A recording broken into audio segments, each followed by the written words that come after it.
नमस्कार। चलिए आज एक ऐसी असाधारण कहानी में उतरते हैं जो एक ऐसे समुदाय की है जो पृथ्वी के सबसे कठोर, सबसे मुश्किल माहौल में से एक में फलता फूलता है।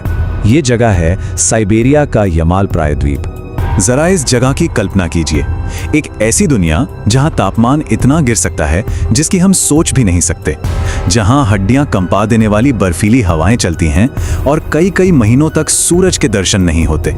तो बात सिर्फ जिंदा रहने की नहीं है। नेनेट्स का जो तरीका है वो एक बहुत ही समझदारी भरी और लचीली जीवन शैली है जो हमारी आज की दुनिया की सोच को सीधी चुनौती देती है। उन्होंने ये साबित किया है कि असली ताकत सिर्फ जिस्मानी नहीं होती। तो आखिर हैं कौन ये नेनेट्स? इन्हें समझिए इस विशाल बर्फीली जमीन के राजा, एक ऐसी जगह जिसे दुनिया का अंत भी कहा जाता है। इनका घर, जिसे ये चूम कहते हैं, सच कहूं तो इंजीनियरिंग का एक कमाल है। सोचिए, बाहर चाहे कितना भी भयानक बर्फीला तूफान क्यों ना हो, इस चूम के अंदर की दुनिया एकदम सुरक्षित और गर्म रहती है, और यही चीज वहां जीवन को मुमकिन बनाती है।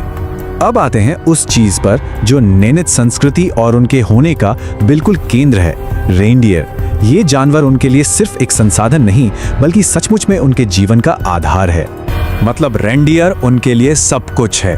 ये उनकी हर बुनियादी जरूरत पूरी करता है, खाने से लेकर पहनने और रहने तक। उनकी पूरी जिंदगी इन जानवरों के ही इर्द गिर्द घूमती है, और यही चीज उन्हें इस कठोर दुनिया में पूरी तरह आत्मनिर्भर बनाती है। उनके जो पारंपरिक तौर तरीके हैं वो आज की मॉडर्न टेक्नोलॉजी की तरह ही काम करते हैं, और शायद कई मामलों में उससे बेहतर।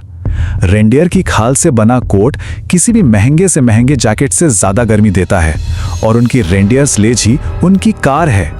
यही तो है सादगी में छिपी हुई प्रतिभा। उनकी ये जो जीवन शैली है वो कोई बेमकसद भटकना नहीं है। ये एक बहुत ही सोची समझी घुमंतू जिंदगी है जो पूरी तरह से उनके रेनडियर की जरूरतों पर टिकी हुई है। हर साल नेनेट्स अपने झुंड के साथ लगभग 2000 किलोमीटर की हैरान कर देने वाली दूरी तय करते हैं। ये उन पुराने रास्तों पर चलते हैं जिनका इस्तेमाल उनकी पीढ़ियों ने सदियों से किया है, ताकि उनके जानवरों को हमेशा ताज़ा चारागाह मिल सके। उनकी ये यात्रा एक बहुत ही मुनज़्ज़म प्रक्रिया है।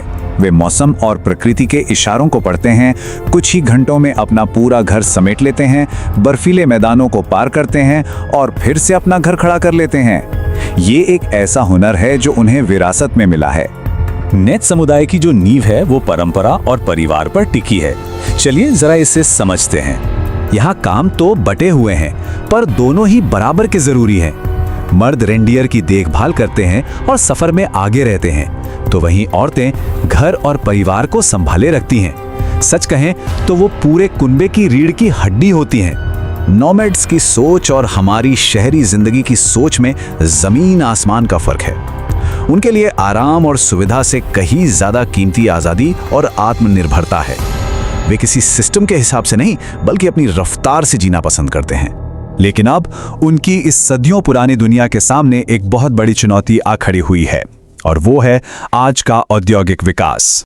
ये दो दुनियाओं की सीधी टक्कर है। जिस जमीन पर नैने सदियों से चलते आए थे, अब उसी के नीचे तेल और गैस के बड़े बड़े भंडार हैं, और इन भंडारों तक पहुंचने के लिए बनी पाइपलाइनें उनके पुराने रास्तों को काट रही हैं। तो उनके ऊपर दबाव कई तरफ से आ रहा है। एक तरफ ये औद्योगिक विकास उनके रास्ते रोक रहा है, दूसरी तरफ जलवायु परिवर्तन से मौसम बदल रहा है, जिससे रेनडियर के लिए चारा मिलना मुश्किल हो गया है। और तो और उनकी युवा पीढ़ी शहरों की ओर खिंच रही है, और इस सब के बीच फंसी है उनकी नई पीढ़ी। उनके सामने एक बहुत मुश्किल चुनाव है।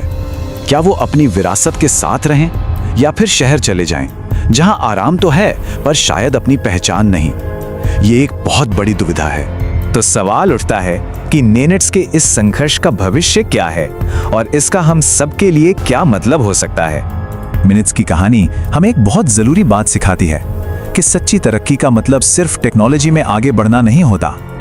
शायद इसका मतलब प्रकृति के साथ संतुलन बनाना है, यह समझना है कि हमें कितना लेना है और कितना छोड़ देना है। और हम आपको इसी एक सवाल के साथ छोड़े जा रहे हैं।